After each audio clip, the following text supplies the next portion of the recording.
So right now, you have to ask why these games are moving to other platforms, or at least their directors, their developers, or whatnot are signaling that their games are more than likely going to be in another platform, or they want their games to be on another platform for those who are on that platform to get to enjoy and experience it. As we move through headline by headline, you see things like Final Fantasy VII Remake's director. You see Yoshi P, who is a director for Final Fantasy 16, basically signaling that they want their game to go to, Xbox someday. Or you see even a game like Stellar Blade that maintained exclusivity to PlayStation alone. Basically, its developers saying that they're expecting to sell more on their, for their game on PC than the PS5. I think one of the most damning things anybody has, ignored, or the whole conversation has ignored, is how this particular statement really does not have a good look for the whole exclusivity thing. Think about this. You had this game. This game was going to come out on basically all platforms. We know for sure when it was announced as Project Eve, it was going to come out on Xbox and PlayStation 4. That's how long ago this game was unveiled. But then the game comes out, and the developers are saying, yeah, we're happy with the performance on PS5, but, we hope that it would sell more, on PC. What? Okay. So why in the first place did y'all not just sell it on PC on the very first day? And now you're coming back and saying, okay, well, hopefully we can get the game on PC as time goes on.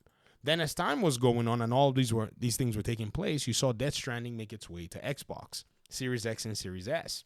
Somehow Kojima was able to buy the publishing rights, which is weird. I don't even know how you do that and then, be able to publish a game on Xbox. But I think there's one common denominator. All these software, pieces are now in a position where in order for them to be able to match the industry at this moment, they need to log into consistent growth. Some people frown on growth. They say, oh, these companies need infinite growth. And so that's basically what's going on. Well, there's no such thing as infinite growth. I guess at some point, there's always going to be some kind of a tapering off. But the reality here is it's more of a consistent growth to keep up with the changing times, to be able to keep their bank accounts, because there's too much uncertainty. I mean, one company that's taken a beating more than anybody else is Square Enix. You can think about, say, the Guardians of the Galaxy games. You can think about all kinds of different incidences. But again, the reality still speaks for itself. It states that these companies need to find a way to stay sustainable and, make money. And, one thing about gaming is right now, there is, in my opinion, a huge saturation of games in the market. The thing has changed so significantly that, yes, your game can come out. Yes, your game can stand out. Yes, your game can definitely, do something great in terms of, appealing to an audience. But that is not sure. That is actually an outlier. That is an exception at the end of the day for many, studios, many publishers, even the big ones. I mean, have you seen the latest games that have all come out from PlayStation Studios? Have you seen how much they've, in a sense, not necessarily done very well? I mean, if we think about it on PC, just let's think about the ratios. If we sat down and we took a calculator and we say right now on the PlayStation Studios game releases, we look at a game like Lego Horizon Adventures, that game does not seem to have sold a lot. Even Astrobot sold about 1.5-ish million copies, which is decent. But again, this is no longer the days when we had 400 games, that used to come out every year. This is the time where we have 17,000 games already launched. At this moment, over 17,000 games have been launched on Steam. And this is, in my opinion, I don't know how anybody is going to be able to deal with this particular, reality when you think about this. And when you take a look at the number, it continues to climb every single day. I mean, look at the way it dwarfs it. So if Astrobot had come out maybe like in 2017, 2018 as a full game, even in 2020, 2021, it would have had a shot at being a really heavy seller. But now there's a delta of almost twice the number of games that came out in 2020 and 2021 going on right now. In fact, if 2024 is not careful, it will double the amount of games that came out in 2020. 2020 that gave these companies the confidence and the boost to overhire people and try to make more games. And now 4 years later, it's looking really bleak for a lot of them. We're going to keep going in terms of this PlayStation list. We're going to look at Horizon Zero Dawn Remastered. That nobody showed up for at the end of the day. Until Dawn Remake, nobody showed up for that game at the end of the day. Concord, it didn't even show up anymore at the end of the day. It was removed. And Marvel Spider-Man 2, this one was quite shocking. Did not even clock, and yes, it's a short period of time, but it should have at least clocked by, around 15 million in sales. But with all the cost and the $300 million used to make this game, 315, I guess, based on the leaks to be exact, this game is now running to PC much quicker than even many other major releases out there. Then you come down and look at Helldivers 2 with all of the shenanigans and the charade of a game this was.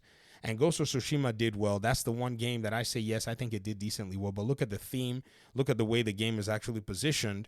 There's no reason why the game should have not done well. Even with the PlayStation Plus requirement, the game does have a ghost mode, which is pretty much, what's the name of the mode that it has? The PvP mode or the raid mode or whatever it has that's online.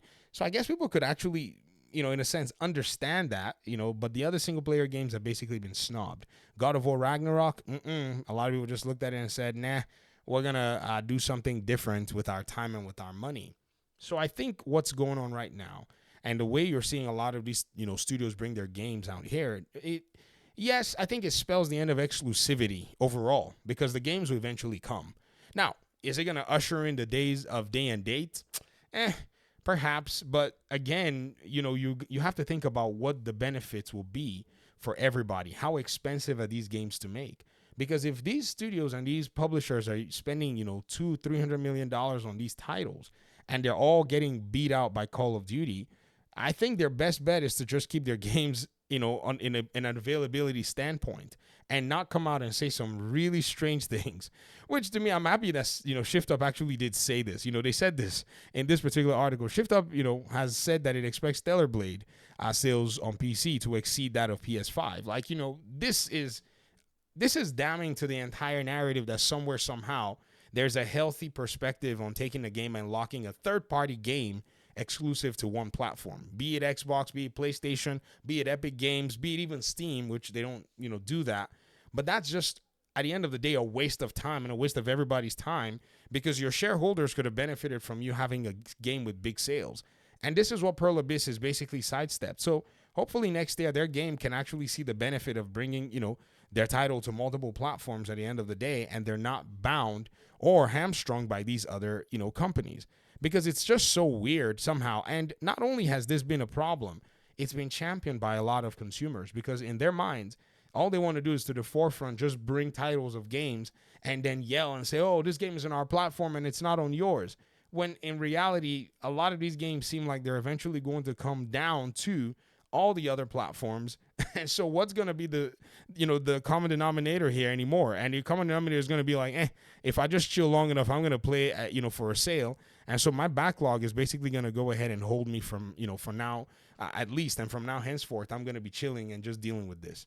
So again, this is the industry shift that we're seeing here, ladies and gentlemen. I cannot say or speak differently to what our eyes are telling us, that exclusivity in the third-party perspective is just dead, and it needs to continue to die. In fact, it shouldn't exist.